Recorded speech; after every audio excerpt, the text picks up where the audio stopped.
మహావిష్ణు దేవాలయాల్లో ఈ సీక్రెట్ ద్వారం 364 రోజులు మూసే ఉంటుంది.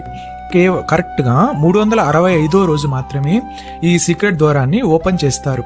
పురాణాల ప్రకారం మనం లైఫ్లో ఒక్కసారైనా ఈ ద్వారం గుండా వెళితే మనకు మరో జన్మ అంటూ ఉండదు.